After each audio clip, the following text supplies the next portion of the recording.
ఏ నామమైనా పలికితే ఆ నామం యొక్క దేవుడు మాత్రమే పలుకుతాడు. అదే శ్రీరామ అనే నామంలో రాముడు ఒక్కడే పలుకుతాడు అనుకోవడం చాలా పెద్ద పొరపాటు. శ్రీరామ అనే నామం జపిస్తే 6 దేవతలు పలుకుతారు. అది ఎలాగో చూద్దాం.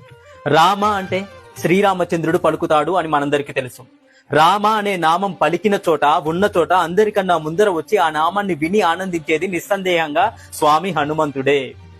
శ్రీరామ, శ్రీ అంటే మాతా లక్ష్మీదేవి, రా అంటే శ్రీ మహావిష్ణు. ఓం నమో నారాయణాయ అనే మంత్రంలో నుంచి రా అనే జీవాక్షరాన్ని తీసుకున్నారు. మా అంటే శివుడు. ఓం నమ శివాయ అనే మంత్రం నుంచి మా అనే జీవాక్షరాన్ని తీసుకున్నారు. శివుడు హనుమంతుడి రూపంలో ఈ భూలోకానికి రాముడికి సేవ చేయడం కోసం వస్తున్నప్పుడు మాతా పార్వతీదేవి నాకు కూడా ఆ అదృష్టం కావాలి అని అడిగిందట. అప్పుడు శివుడు ఇలా అన్నాడట, ఈ అవతారంలో హనుమంతుడు బ్రహ్మచర్యాన్ని పఠిస్తాడు కాబట్టి నిన్ను తీసుకువెళ్లడం కుదరదు దేవి పార్వతి అని అన్నాడు మహాదేవుడు. అప్పుడు మాతా పార్వతీదేవి, అయితే నేను మీ తోక రూపంలో వస్తాను అని హనుమంతుడి తోకలో ప్రవేశించిందట మాతా పార్వతీదేవి. మరి రామ అన్నప్పుడు హనుమంతుడు వస్తే మాతా పార్వతీదేవి కూడా వచ్చింది కదా.